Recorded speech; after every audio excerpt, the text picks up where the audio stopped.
Bazo préparer des ordres to kaona mboka. Il faut Zambe apambo, Zamba Congo za mamboka Nzambe. Ba Congolais bo défendre mboka na binoté. Ennemi numéro 1 à ba Congolais za Kabila. Il faut bébé quoi. Des décisions contre le peuple congolais. Mais le peuple, moi je vous appelle à l'action et la responsabilité pour défendre l'état des droits et la démocratie. NCR. Complot oyo bazo naipsa kibino awa. Que tango ba proclamer résultat ya ba député na ba sénateur Joseph Kabila Est Gédéon Kungu kaka bato ya Kabila ndi bazoboya basambisa ye ocha trouble na Est ocha trouble na Gédéon Kungu aza muta pe perdre tu vois bien ngo un criminel aza muta pe perdre aza muta FCC ala très réfugié à Kabila mutazo protéger za Kabila ya ngonde banga Gédéon Kungu Kabila ndi fa livrer Gédéon Kungu pona ngai soko bato bakei na Lubumbashi pona likambete Gédéon Kungu soko ba livrer Gédéon Kungu te ba chef militaire ba chef administration ba chef sécurité il faut que le président Félix a limogé bango nyonso parce que ça complicité où le président a ce qu'on appelle le privilège, il bénéficie de ce qu'on appelle les principes de privilège des juridictions. Donc c'est dit que le président de la République ne peut comparaître qu'à la Cour constitutionnelle. Et pour comparaître à la Cour constitutionnelle, la Constitution et les lois de la République sont claires, il faut qu'il démissionne. Et s'il ne démissionne pas, parce qu'il est pendant son mandat, vous devez attendre à la fin de son mandat et le poursuivre après son mandat. Donc le président ne va rien comparaître, donc il faut tranquilliser le peuple congolais. Le président ne va même pas comparaître. Là, il faut lire l'article 167. Voilà ma responsabilité citoyenne d'éclairer l'opinion publique et le peuple congolais. Na lingala na mukuse na koloba boy. Na pesi bino merci mingi ndenge mukolo ya yenga lelo mbula pe beti makasi botiki bandako pe boye pona invitation na ngai pote to solo la makambo ya mboka pona mbeba na mabe oyo honorable Tambwe Mamba oyo azaki porte parole ya complot basalaki les deux chambres pona kutumba mboka ye na kombo ya Sénat pe manambe abunda na kombo ya Assemblée nationale. Mutuna liboso mais ba congolais basala Kabila nini po alingi ka boma kaka mboka. Donc mutu alinga boma mboka ezande Kabila nda atindi mabunda na Tambwe Mamba ba yebisa bino que non il faut ba funda Félix bakangaye. Pour la République. Donc tina maloba ya Tambwe Mamba loba lobi état d'urgence au Félix président Félix apesi eza ya lokuta et aussi mes deux côtés à violer constitution oya loba kitende yango non il faut tozong sa makambona nzela ya constitution kozong sa makambona ko nini ba ko voter décision kona na parlement pour ba funda Félix akendo samba aba longole président ba tiena boloko schéma da bango yango po Kabila zonga président ba changer constitution Kabila zonga président nyonso wana eza po Kabila zonga président ba je wana nyonso alors mutuna il faut ne psa bana mboka ezani. Est-ce que le président de la République, son excellence Félix Tshisekedi, est-ce qu'il a bouqué constitution, to a bouquité? Est-ce que l'état d'urgence soit au Tambwe Mamba lobike, eza ya lokuta, ya kobuka mibeko. Azana raison, Tambwe Mamba azana raison, to azana raison te. Tambwe Mamba azana raison te, eza kimote mamabe, kimote malukundu, mabe, pour na kosala nyonso pote mboka ezika. Comment bino boyebi ete déjà mboka ezana pasi mikili nyonso bazoluka bomoko na mboka pona kubundisa coronavirus oyo azoboma bamba na mboka na mokili mobimba oyo tozomona na ennemi tozomona miso te bange bazo bakisa crise politique likolo ya crise sanitaire.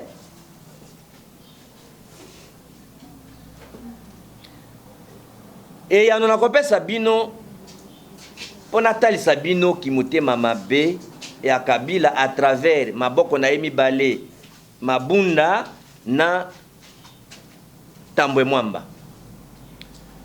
Constitution ya mboka ngana zuru bana bino lokola baye oyo naye boyebi ke nazali parmi bato bakomaki constitution oyo ya mboka po ntango bino boza interpréter yango biso nde tokomaki yango toyebaki article na article discussion tozaki na yango ezalaki ndenge nini parce que moto oyo akomaki mokanda ayebi ntina mokanda bakomaki po état d'urgence na elingi koloba nini na lingala ezali dictature autorisée ya président de la république nde état d'urgence ezalaka ndenge nini ntango mboka ezalaka na bainstitution nango aza na parlement aza na gouvernement état azali na sénat assemblée nationale gouvernement pouvoir judiciaire biloko wana nyonso mais ntango toza kokoma constitution mpe bapays bamikili mosusu mpe basala makambo yango mais soko mobulu moko ekoti lokola volcan ekoti to tsunami soit mbula moko ya pasi ebimi ebomi soit côté moko boye mboka maye tambola malonga eza te na lopoto alobaka paralisa bainstitution donc l'état atelemaka te lokola bainstitution elali l'état akolala te nde batalaki ete no soko l'état ekomi na moment wana soit bitumba il faut moto oyo azaka symbole ya mboka eza président de la république il faut continuer à l'état il faut avoir pouvoir rebeller oyo azaka nango te soko l'état ezo fonctionner normalement soko l'état azo fonctionner normalement nde babengi état d'urgence c'est-à-dire que na lopoto balobaka ngo l'instauration de la légalité de la crise elingi koloba te tango batie état d'urgence elingi le pouvoir à nyonso ya mboka ezonge pa mutu moko président de la république aza na pouvoir ya ko déroger ba règle ebele même ya ba droit donc na lopoto balobaka il peut même dessaisir certaines prérogatives de la justice yande boyokaki mesure moko ale pendant 2 mois bailleur akobimisa locataire te il a ce droit dans l'état d'urgence or ils ont un droit privé alors na yango nde wana nde état d'urgence ça dit que président a eu pouvoir ya kosala dictature na mboka dictature autorisée na constitution et puis ba décision ça cause en état d'urgence moto akufunda ya azate bako attaquer ba décision na été na justice ba décision ça cause en état d'urgence ça ba acte gouvernement na yango donc état d'urgence et décision à président to ordonnance à président et tosi mibeko bana mboka tambe mamba akosi ezaki motema mabe motema likundu volonté akoboma mboka kotia mubulu na mboka article oya pesi 119 alinéa 2 eza yango te nde esali état d'urgence oyo président de la république apesi article babosanaki ka article 85 ezalaki pona kimotema mabe article 144 ezalaki article 145 ezalaki bokomona ke président de la république aza na raison ase biloko nyonso na motema moko eloko nini bazoloba ya lokuta ke babomba lokuta na bango eza na likanisi nini likanisi ya kobomba lokuta na bango eza ke non ye il fallait biso parlement asenga biso autorisation soko topesi autorisation nde asali état d'urgence lokola asengi biso autorisation te donc abuki mobeko likonzi oyo tobengi na lopoto constitution donc il faut tofunda ye balongola ye bakanga ye alongwa président Kabila azonga donc tambema basala intérim na 3 mois ale bazongisi Kabila ba changer constitution Kabila azongi président à vie po schéma na bango balenge ba changer constitution na session oyo lokola coronavirus oyo yeye moya ko changer constitution ezate ale ba profiter mamba lokuta ba tia mubulu na mboka bato nyonso bayebi ke ba Kabila na bato na ye baza déterminé ko tia mubulu na session oyo bato nyonso bayebi yango nde bomona ata na assemblée nationale bazo clôturer po bazo banga population po bazo tia mubulu il faut boy bango alors Est-ce que le président de la République a bouki Mubeko te, a bouki Mibeko te, ni Mubeko Likonzi? D'ailleurs, les Camboyango a une autorisation. Na Parlement, il y a Mokonzi Mboko a proclamé un état d'urgence. Qu'on proclamé ça ko sakola pour a sakola état d'urgence. Ko sakola ko belela muta koza o ya ngalo. Alors likambo yango elobamaka na 2007 et salamaka pe na 94 wana nde tel siki mutema mabe ya président Tambe Mwamba po yazaki ko kamamboka na Mobutu na 94 tango touti na San City pe azako kamamboka pe na parlement na 2007 azaki ko kamba pe mboka kote ya bato azoka mamboka ayebi en haut na zolo ba bien pe azavoka munene na mboka na 2007 na parlement wana boyebi ke nazaki na 2006 nazaki 4e sur 1500 kanda na lukunga ya mbote injustement balongolanga boyebi yango na seja qui na parlement. Alors Assemblée nationale na Sénat ya 2007 ba komaka pe le kambo yango ya il faut qu'on ait une autorisation na parlement pour ba koka ko pesa président de la République na autorisation pouvoir ya ko cha état d'urgence na mboka.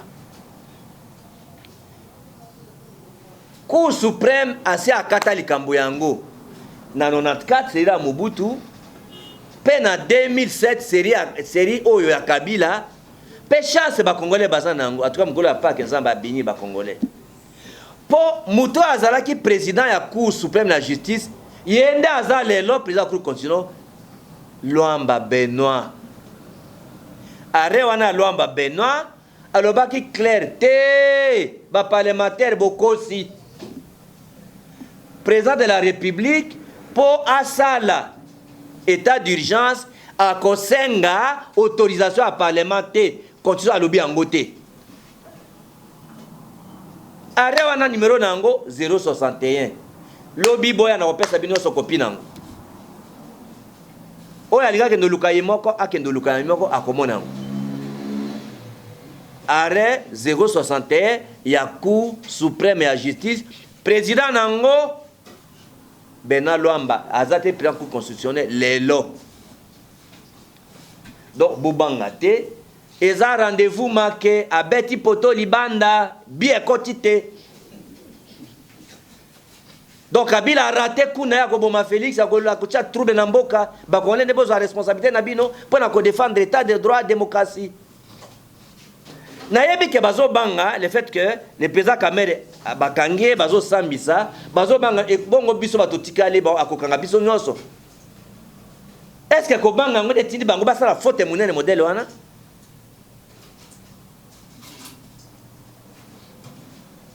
to éviter nazo mitu nanga moko donc bobanga na binote président Félix Abukine bibe côté likambo wana kuso assez akata botala sikoyo nde bakwe na mutambo na bango moko président Félix asa atindaki déjà ordonnance na ye ya état d'urgence na cour constitutionnelle botala est-ce que ça na constitution na constitution te azalaki te ke tambwe mamba na jani me asa la complot contre les pays ate atindaki na ye sikoyo lokola cour suprême asa akata likambo yango que basé la autorisation à parlementer bakokata ka ndenge yango. Bon, à supposer que lobby a lundi, ordonnance est bimé à Cour suprême. Avis, ordonnance à président Félix et ça conforme à la constitution. Tambément, il faut que le il faut que Sabino va penser sango. Yo, le bâti a violé la constitution, Cour suprême a violé la constitution. Mouté Mamabe Nayon, et ça, Olingi ni Namboka Congo. Politique, on peut avoir rappelé retraite depuis Mobutu Tilelo. Ah!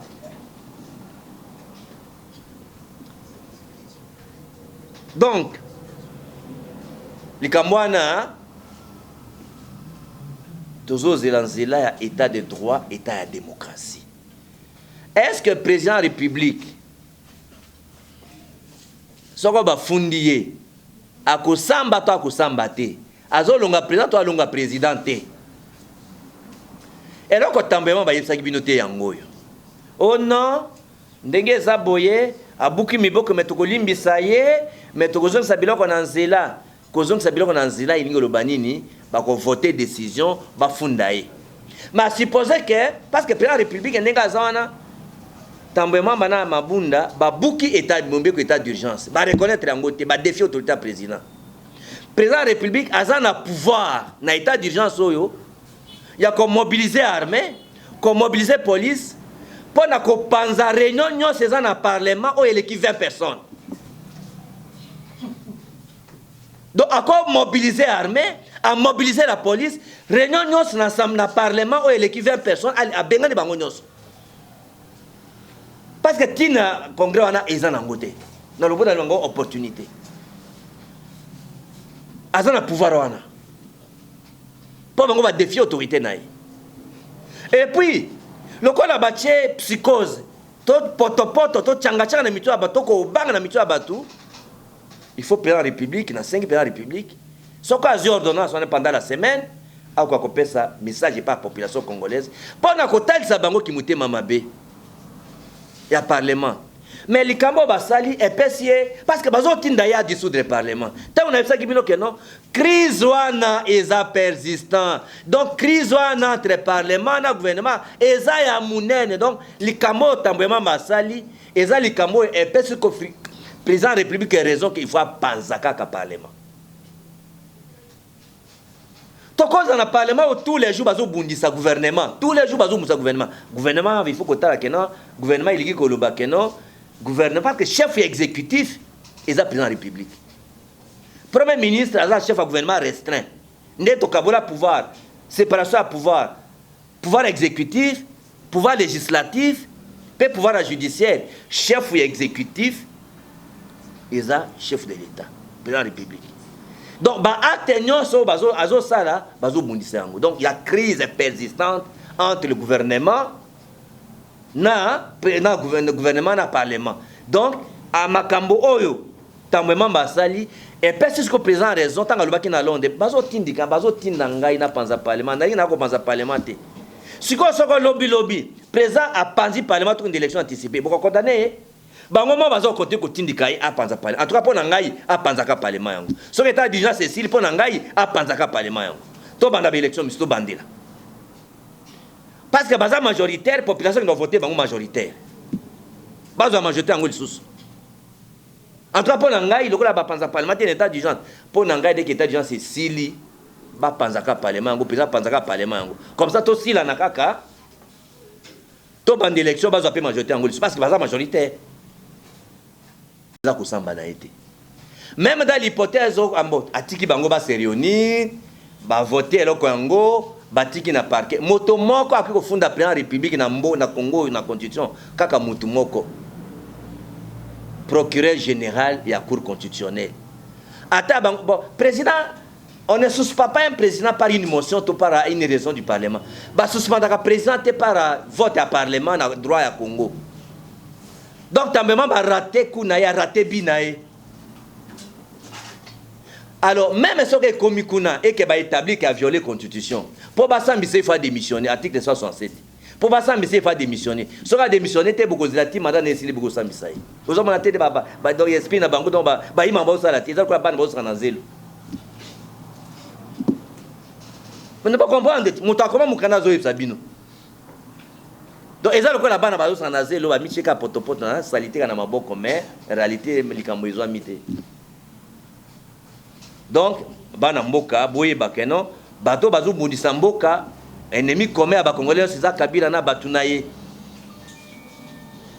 Donc, bref, président Félix Abouki mibe côté akosamba eloko mokote azozela makambo nyonso na nzela donc moto wana akosi complonde masque ekwei mpona kotalisaki motema mabe na bango na suki so wana mpona likambo oyo etali à urgence makasi soko mitune za bukutu soko mitune za joke c'était tellement clair que mitune ko zalate so mitune zali na pesa une liberté na suki so. Vous rejetez en bloc l'opportunité même de la convocation du Congrès. Vous ne trouvez pas que c'est une opportunité pour qu'il y ait un entendement du point de vue légal, qui est vote d'une loi qui encadre ces concepts évidemment. qui surprend au regard de la situation, les concepts de l'état d'urgence sanitaire. Et puis quand vous rejetez en bloc l'opportunité de la tenue d'un congrès, mais les modalités d'application justement des mesures prises pendant l'état d'urgence, ce serait quelle institution qui devra le formaliser? Et puis une toute dernière préoccupation, vous n'êtes donc pas assuré du fait que le président du Sénat ait dit clairement qu'il ne s'agira pas de polémiquer sur ce qui est déjà décidé, mais plutôt d'aller en avant. Suivez d'abord cette question, je salue la pertinence. Et Zabato Alingali, Zabato français, parce que la question est à Makasi. Na banana français. Moins de bruit, s'il vous plaît. Ceux qui ont des téléphones, il faut vraiment organiser vos téléphones qui sont ce que vous servez comme appareil. Voilà la pertinence de cette question-là. Pichou, suivez-moi avec un esprit net et beaucoup d'intention. Les concepts état d'urgence et sanitaire. J'ai suivi hier l'honorable Tambwe Mamba parler de l'état d'urgence et sécurité. Nous avons donné un élément général, état d'urgence.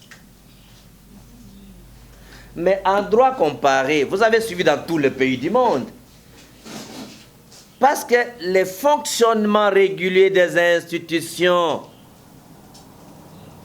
est paralysé par les virus qui créent un problème de santé, l'état d'urgence est dû aux problèmes sanitaires. Et nous ne sommes pas les seuls pays qui avaient qualifié l'état d'urgence de sanitaire. Est-ce que l'état d'urgence sanitaire, la Constitution a donné, doit avoir moins de pouvoir que l'état d'urgence sécuritaire? Est-ce que c'est superfétatoire si on n'a pas spécifié la nature de l'état d'urgence? Parce que la nature de l'état d'urgence doit être motivée et justifiée. Quels sont les éléments de base qui ont servi à la proclamation de l'état d'urgence? Ce sont les problèmes d'ordre sanitaire qui ont poussé le chef de l'État à adresser un message au peuple congolais pour les expliquer et motiver envie de prendre une ordonnance. L'entendement, les contenus juridiques d'un état d'urgence comme une opportunité à travers ces congrès. Vous avez vu d'abord l'intention de l'honorable Tambwe Mamba. Il est allé très loin pour montrer sa haine contre le chef de l'État et son complot contre le chef de l'État. Il a même qualifié les dépenses de saute-mouton des dépenses de prestige non essentielles. Donc, il est même contre tous les Kinois. Il habite à Kinshasa, mais il est contre tous les Kinois. Donc, l'embouteillage à Kinshasa, pour Tambwe Mamba, parce qu'il a des cortèges, ça ne dit rien. Donc, régler les problèmes d'embouteillage à Kinshasa par les saute-moutons, donc c'est une dépense de prestige. Donc, parce que lui, quand il passe avec les cortèges, il n'est pas dans l'embouteillage, il peut changer les essences. Mais un petit monsieur, le peuple congolais, qui passe par des bus, par des petites voitures, ils vont faire comment? Pour vous montrer la mauvaise foi. Les modalités pratiques d'application, c'est une opportunité pour les modalités d'application. Regardez, on n'a pas besoin de congrès. C'est l'Assemblée nationale, Pichou, qui, après la proclamation de l'état d'urgence, Pichou Moulumba, devrait se réunir incessamment, même dans 2 jours, pour voter les modalités pratiques de mise en application de l'ordonnance portant état d'urgence. Regardez, pendant que l'Assemblée nationale n'a pas fait la réunion pour voter la loi de mise en application des modalités pratiques, ils ont violé la Constitution, ils attendaient pour accuser le président de la République. Ça s'appelle la politique des boucs émissaires. Ça ne marche pas, le fait des autres. Pendant qu'illégalement, ils ont violé les lois de la République et les règlements intérieurs. Aucune disposition ne donne pouvoir au président des deux chambres de renvoyer les députés en congé sans que la question soit débattue en plénière, l'organe suprême. Ils ont renvoyé les députés en congé, ils ont suspendu les plénières, c'est parce qu'il y avait urgence sanitaire. Ils ont violé et les règlements intérieurs. Quelle est la disposition du règlement intérieur qui donne le pouvoir au président de l'Assemblée, pendant la session ordinaire, de renvoyer les députés à congé sans que la décision soit décidée par la plénière? Quel article? Pendant qu'ils ont violé la loi et les règlements intérieurs de la Constitution, ils se sont arrogés un pouvoir non reconnu. Ils pouvaient être poursuivis pour ça. Pendant que l'Assemblée nationale n'a pas fait sa plénière pour voter les modalités pratiques, le Congrès, il a une opportunité du Congrès, Pichumulumba. Il est vrai que s'ils étaient de bonne foi, là où le président a besoin de l'autorisation pour l'état d'urgence, c'est pour la prorogation. Parce que l'état d'urgence, nous avons dit, on vote à 30 jours. Avant la fin des 30 jours, on a besoin que le Parlement puisse se réunir pour proroger 15 jours renouvelables. Mais il n'a pas besoin de l'autorisation pour proclamer. L'autorisation dont la Constitution parle, c'est pour proroger, pas pour proclamer. Ce n'est pas un grand avocat, un grand juge comme Tamboué qui va ignorer ça. C'est un problème de mauvaise foi. Un problème de liquider le Congo comme état de droit et de démocratie. Un programme de liquider le pays. Je crois que j'ai essayé de vous répondre. Je crois qu'on n'a même pas besoin. Si c'était à moi-même, on n'a même pas besoin de prolonger de 15 jours parce qu'il y a la mauvaise foi. Il faut tout simplement, comme le président est dans l'état d'urgence, après l'état d'urgence, il dissout l'Assemblée nationale, l'affaire est terminée. Parce qu'ils sont déjà de mauvaise foi. Qu'est-ce que vous attendez des bons, des gens qui sont mal intentionnés? Les intentions malveillantes, Pichumulumba, sont révélées. Qu'est-ce que vous attendez des bons d'un tel parlement, d'un tel incendie, d'un tel parlement? Vous entendez quoi? Le peuple n'attend rien que le chaos de ce parlement, que le désordre de ce parlement.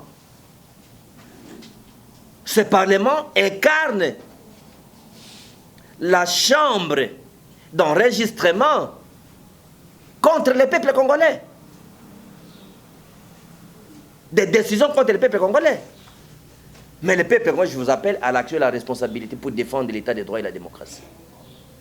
Je crois que j'ai répondu à cette question. La dernière question. En tout cas, des questions seulement. J'ai beaucoup parlé. Complot oyo bazo naibisaki bino awa que tango ba proclamer résultat ya ba député na ba sénateur Joseph Kabila a gagné nini oyo nani président Tshisekedi a gagné ki papa ya Félix a gagné ki abotoliango. Donc alors soka asombi ba député na ba sénateur wana ndesi ko ba no voter pa zonga ba de comme constitution mususu parce que son constitution oyo ezali Kabila kotikala jamais kozala candidat pone to voter constitution oyo ezatele bato azolo bano a permis mandat moko azongi non lokola ba président américain osali deux mandats okozongela diso jati okokufa kozongela kate oza sénateur à vie ezate que sénateur à vie ezate que elle moko longue sénateur à vie.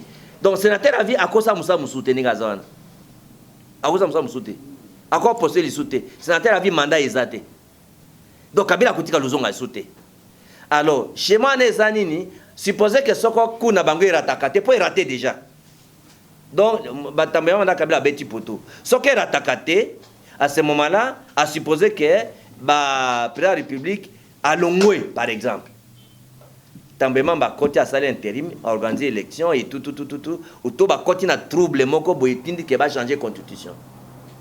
Donc ezaka baluka manœuvre moko boyo ozo monate na Kivu na est kuna bitumbeza na est Gédéon Kungu kaka bato ya Kabila ndi bazo boya basambisa ye ocha trouble na est ocha trouble na Gédéon Kungu za muta pe perdre tu vois bien ngo Un criminel, ça m'a perdu. Ça m'a FCC. À l'entrée réfugié à Kabila, m'a protégé à Kabila. Il y a un monde qui Gédéon Kingo. Kabila n'y faut livrer Gédéon Kingo. Pour Nangai, soko bato bakei na Lubumbashi. Pour na likambete Gédéon Kingo. Soko ba livrer Gédéon Kingo te. Ba chef militaire. Ba chef administration, ba chef sécurité. Il faut que le président Félix a limogé Bangonyos. Parce que ça complicité. Comment pendant l'état d'urgence, pendant le couvre-feu, Moutaza gardé na bapem, a kende ko kima, na biso so kena na Katanga. Ngana sa tambula ko na so na makolo. Olongwe to na mituka pardon. Olongwe Lubumbashi ti Likasi eza 200 km. Comment na couvre-feu mutakimi kuna pe bakangi été. À quel cas ça koti zamba? Ils a complicité ba konsi. Donc nous sommes préparer des ordres de tout kaou nambuka. Il faut Zambe apambo, Zamba Congo za mamboka Nzambe. Ba Congolais bo défendre mboka na binoté. Ennemi numéro 1 à ba Congolais Lisa Kabila. Il faut bébé le prendre. Merci beaucoup. DG de Vrai Journal. Peter Tchani. Nous n'avons pas un président faible. Il ne faut jamais confondre la bonté avec la naïveté. Il ne faut jamais confondre, bien entendu, le respect de loi à la faiblesse. La patience n'est pas une faiblesse. Aujourd'hui, si le président Félix était pressé, je ne suis pas son porte-parole, je ne suis pas son directeur du cabinet, je ne suis pas dans son parti, mais je suis un analyste politique.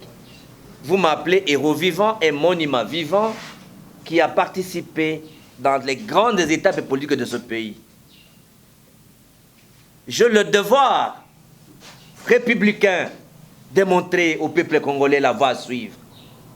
Surtout que le Mandela congolais, qui est mon maître, Etienne Tshisekedi, le père du président, n'est plus en vie. J'ai cette responsabilité de vous montrer la voie à suivre. Tenez, dans un état de droit, la loi est au-dessus de tout. Les guides, c'est la loi. Le guide, ce n'est pas les comportements. C'est la loi qui est au-dessus de tout. C'est la justice qui est au-dessus de tout. Tu as déjà vu un président qui laisse la justice interpeller son directeur du cabinet? C'est ça l'état de droit, monsieur. Est-ce que ça c'est une faiblesse? Les comportements indélicats des deux présidents des chambres qui, au regard des droits parlementaires, auraient dû avoir les droits de réserve au regard des pouvoirs qu'ils ont comme chef de corps. Je ne parle pas de l'alliance comme ils sont en alliance politique. Mais lorsqu'on est chef de corps, on se prononce comme chef de corps. On a les droits de réserve et de retenue qui n'observaient pas. Innocent Olenga. C'est pour vous dire qu'ils sont tombés dans leurs propres pièges. Je vous ai dit, et puis Tambouéman m'a dit quelque chose d'important. Nous sortons d'une réunion paritaire concertée. Ce que j'ai dit est le résultat d'une réunion paritaire. Mais le complot est là, les masques sont tombés. Vous l'avez besoin que le président dise que le président de l'Assemblée nationale démissionnait, le président du Sénat démissionné. Est-ce que ça c'est un pouvoir constitutionnel? Pour Vital Kamerhe, je vous parle comme un chercheur en droit parlementaire, le président, à l'époque M. Kabila, président de la République, par rapport à Vital Kamerhe, le Kabila se servait de Kamerhe comme député de son parti. Et en droit parlementaire, la question des débats, c'est moi ici, Franck Diongo, qui avait amené Vital Kamerhe les livres pour voir quelle est la réponse à donner. Témoin Willy Kalengai. Pour comprendre Comment un député peut se comporter lorsqu'il est considéré comme un député indiscipliné face aux directives de son parti? Il n'y a que Franck Dion qui avait la réponse à droit parlementaire. Témoin Willy Kalenga est votre collègue. Je ne peux pas dévoiler tout ce que j'ai fait dans ce pays.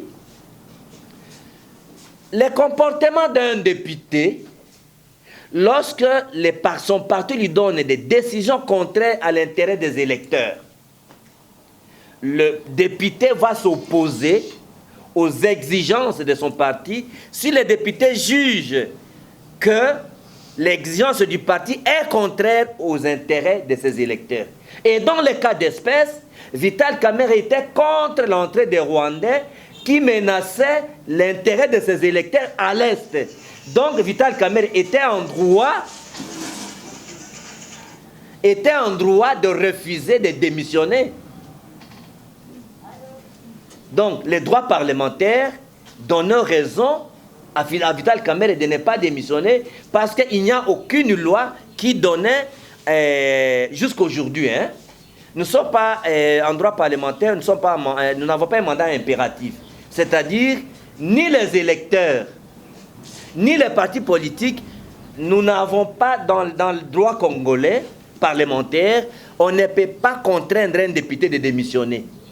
On n'a pas ce pouvoir-là. Ni les partis, ni les électeurs. C'est comme ça que lorsqu'un député renonce à un mandat, il viole les droits des électeurs. Parce qu'on ne veut pas organiser les élections, parce qu'un député a renoncé à son mandat. La même chose, si le député qui a été élu renonce à son mandat parce que son parti l'exige, il viole les droits des électeurs. Parce qu'un député a un droit, ses propres droits parlementaires, donc les émoluments, les immunités, l'honorabilité, ça c'est le droit des parlementaires. Mais le droit des électeurs, c'est d'être représenté par une personne de son choix. C'est comme ça en droit parlementaire, même le gouvernement, pour qu'un gouvernement ait un gouvernement représentatif au Parlement. Parce que le peuple doit être gouverné par la majorité de la population telle qu'exprimée au cours d'une élection. Donc c'est comme ça qu'on exige qu'un Premier ministre doit sortir de la majorité parlementaire. C'est-à-dire que ce gouvernement représente l'opinion majoritaire de la population. Ça, c'est un peu en droit parlementaire, c'est trop de détails, on va parler après. Donc là, il n'y a pas un problème de président qui est faible, c'est un président qui respecte la loi et l'état de droit. Ce n'est pas de faiblesse. Et au contraire, ils exploitent leur méchanceté mal exprimée, en fait. Leur complot, ils ne l'appliquent pas bien. Jani Babounda a raté sa sortie. Tamboué Mamba vient de rater sa sortie. Donc, vous comprenez qu'il y a beaucoup d'essais et erreurs, beaucoup de tâtonnements. Alors, quelles sont les autres menaces qu'on ne voit pas? Vous comprenez que s'il y a des menaces visibles, tenez compte qu'il y a aussi des menaces invisibles. Merci beaucoup.